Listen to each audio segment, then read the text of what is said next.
Hello and welcome. I'm Allison Maloney filling in for John Bachman today. Let's go and listen to President Biden speaking. We remember always what you've done for us. I'd like to recognize one of our national heroes who is here today, Medal of Honor recipient, Mr. Brian Thacker. During the Vietnam War, then First Lieutenant Thacker put the safety of his fellow troops above his own, providing cover fire against an attacking enemy, and even calling in artillery fire on his own position so our forces had a better chance to withdraw. Wounded, unable to leave the area, he evaded capture for 8 days until finally federal friendly forces retook the position. Yours is a remarkable story. It'll never be forgotten. We'll also never forget the stories of American leaders and icons we've lost recently, who shaped our nation in ways that are hard to measure. I've lost, like many of you, 3 good friends in the last month. General Colin Powell, a child of immigrants who grew up to be the chairman of the Joint Chiefs of Staff, the Secretary of State, a man who was a friend but who earned the universal respect of Americans and people for his leadership in uniform and out.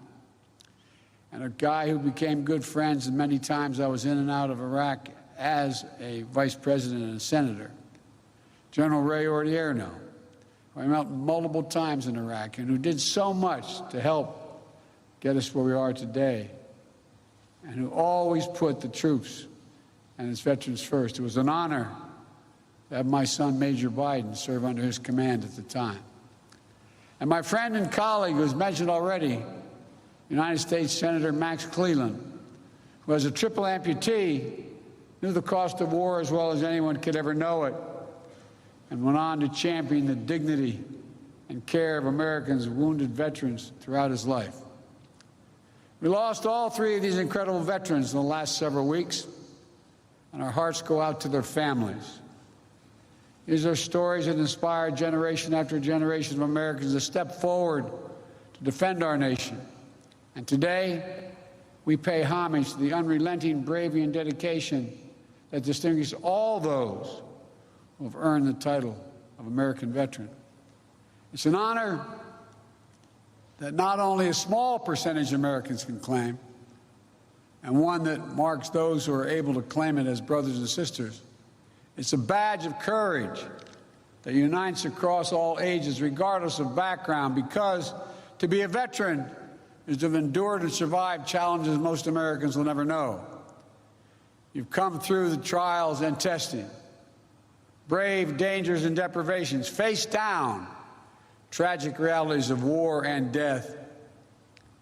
And you've done it for us. You've done it for America, to defend and serve American values, to protect our country and our Constitution against all enemies, and to lay a stronger, more secure foundation on which future generations can continue to build a more perfect union. Each of our veterans is a link in a proud chain of patriots that has stood in the defense of our country from Bunker Hill to Belleau Woods, Gettysburg to Iwo Jima, Chosin Reservoir to Konar Valley. Each understood the price of freedom, and each shouldered that burden on our behalf. Our veterans represent the best of America. You are the very spine of America, not just the backbone. You're the spine of this country. And all of us owe you. And so on Veterans Day, and every day we honor that great debt and recommit ourselves to keeping our sacred obligation as a nation to honor what you've done. We have many obligations to our children, to our elderly, to those truly in need. But I've gotten in trouble way back when I was a young senator for saying we only have one truly sacred obligation. We have many obligations, but one truly sacred obligation. to properly prepare those and equip those who we send into harm's way, and care for them and their families while they're both deployed and when they return home. This is a lifetime sacred commitment. It never expires. And for me and for Jill and for the entire Biden family, it's personal. When Bo was deployed to Iraq, after spending 6 months in Kosovo as an assistant U.S. attorney trying to set up a criminal justice system, I got a call from him one day. He said, "Dad, what are you doing Friday?" And I said, "What do you need, hon?" What do you need? He said, "I'd like you to pin my bars on." I said, "What in the heck have you done?" He said, "Someone's got to finish these wars, Dad." True story. Jill and I learned what it meant to pray every day for the safe return of someone you love. So many of you have done that. Our grandkids learned what it meant to have their dad overseas in a war zone instead of back at home for a year, tucking them into bed and reading that story every night. Thousands of Americans, tens of thousands, have had that experience. As the English poet John Milton wrote, "They also serve who only stand and wait." So all the mothers and fathers, sons and daughters, spouses, all those who stand alongside our veterans and their families, caregivers, survivors, you are the solid steel spine that bears up under every burden, the courageous heart that rises every challenge. We've asked so much of you for so long, and our nation is grateful. For 2 decades, the lives of our service members and their families and veterans have been shaped by the conflicts in Iraq and Afghanistan. Since 9/11, hundreds of thousands of Americans have served. So many are still serving today in harm's way, and we cannot forget them. The American people are forever grateful and in awe of what you've accomplished. But in fulfilling their mission, so many veterans and their families and caregivers have been through hell. Some facing deployments after deployment, spending months and years away from their families, missing birthdays, anniversaries, and collections. I remember one of the last times I flew into Iraq in the so-called Silver Bullet. I remember walking up to the cockpit, and the crewmasters along with the pilots were up there, and I said, "How many of you, is this your first tour?" No one raised their hand. There were 5 people. Second tour, no one raised their hand. Third tour, 2 raised their hand. Fourth tour, 2 raised their hand. Fifth, 1 raised their hand. Folks, on Veterans Day, we have to always remember that there's nothing low risk or low cost about war for the women and men who fight it. I carry with me in my pocket every single day. I have my staff check with the Defense Department. In the back of my schedule, I have U.S. daily troops in Afghanistan killed and wounded, U.S. daily troops in Iraq killed and wounded. 52,323, not roughly 53,000. Every one of these individuals has a family, has a unit at home. 53,323 American servicemen and women wounded in the conflicts of Iraq and Afghanistan.